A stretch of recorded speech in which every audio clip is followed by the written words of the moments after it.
지난 CES 2016에서 휴머노이드 로봇 아틀라스로 세계의 시선을 사로잡았던 현대차 그룹이 행동하는 인공지능 피지컬 AI 개발에 박차를 가하고 있습니다. 정의선 회장의 청사진이 하나씩 실현되는 분위기입니다. 최근 현대차가 공개한 영상엔 장갑차 형태의 무인 소방 로봇이 화재를 진압하는 모습이 담겼는데요. 분사구 각도를 조절해 발화 지점을 정확히 조준하는 모습이 눈길을 끌었습니다. 사선을 넘나들며 화마와 싸워온 소방관들에게 든든한 동료가 될 거란 기대입니다.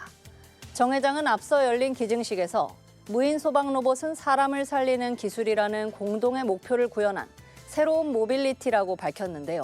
이재명 대통령도 국민의 생명과 안전을 지키는 현장에 첨단 기술을 지원한 데 감사의 뜻을 전했습니다. 앞서 정 회장은 제조업 기계를 만드는 회사로서 할 수 있는 건 다 하겠다는 각오를 밝혔는데요. 전북 군산 새만금을 첨단 산업 전진기지로 전환하는 프로젝트에도 약 9조 원을 투입하기로 했습니다. 자동차 생산을 넘어 피지컬 AI 기업으로의 도약을 내건 가운데 상용화 전략 실현에 속도를 낼 전망입니다. 스페인 바르셀로나에서 열린 세계 최대 통신 전시회 모바일 월드 콩그레스 2016에 홍범식 LG U+ 사장이 모습을 드러냈습니다. 첫 기조 연설에 나선 건데요.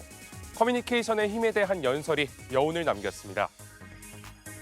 홍 사장은 몇 달 전 보스턴에 있는 아들로부터 할아버지가 됐다는 전화를 받았을 때를 인생에서 가장 벅찬 순간으로 꼽았습니다.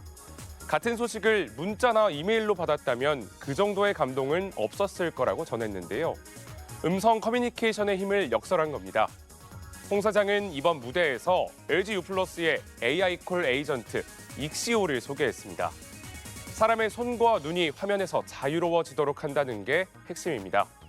음성을 인공지능 시대의 주요 인터페이스로 꼽으면서 통신 사업자들의 비전을 제시했습니다.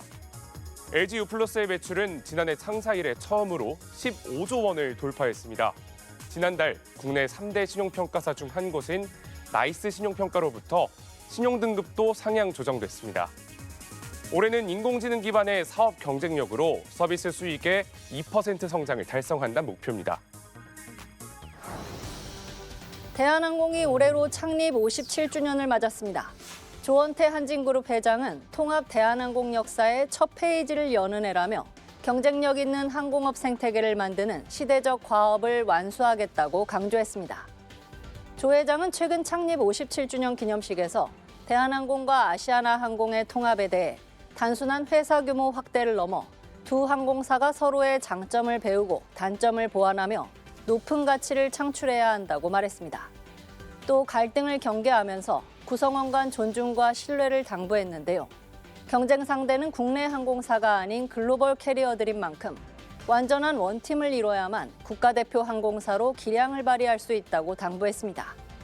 대한항공은 통합 과정에서 아시아나항공과의 갈등에 더해 독과점 논란과 서비스 품질 저하 등 각종 구설에 오르기도 했는데요. 커진 몸집만큼 단합된 힘과 서비스 품질 향상을 통해 고품격 글로벌 항공사로 거듭날지 주목됩니다. 홈플러스의 기업회생 절차가 2달 연장됐습니다. 홈플러스 대주주 MBK 파트너스의 김병주 회장이 사재로 긴급 운영자금 1,000억 원을 수혈하면서 일단 시간을 벌게 됐습니다. 서울회생법원은 홈플러스 회생 계획안 가결 기간을 지난 4일에서 5월 4일까지로 2달 연장하기로 했습니다. 1,000억 원으로 연체 중인 직원 급여 등 시급한 채무를 해결할 수 있을 것으로 기대된다는 이유에서입니다. 자금은 김 회장이 서울 용산구 한남동 자택 등을 담보로 마련했다고 알려졌는데요. 이 산업은행과 채권단의 자금 지원 난색에 결국 전향적 결단에 나선 걸로 보입니다. 밀린 직원 급여와 협력업체 납품 대금 정산 등에 쓰일 예정입니다. MBK 측은 앞서 가결 기간이 연장되지 않아도 자금 상환을 요구하지 않고 손실을 감수하겠다며 회생 의지를 밝혔습니다.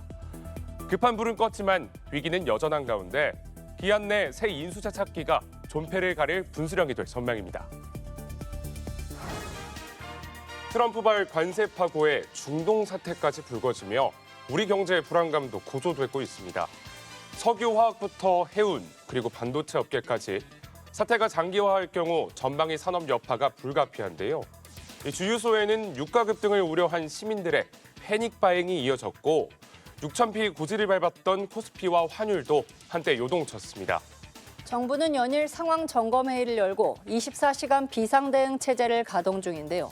정치적 이슈를 둘러싼 소모적 공방은 잠시라도 멈추고 정부와 국회 모두 중동 리스크가 실물 경제에 전이되지 않도록 긴장의 끈을 놓지 말고 면밀한 대책을 준비해야 할 때입니다.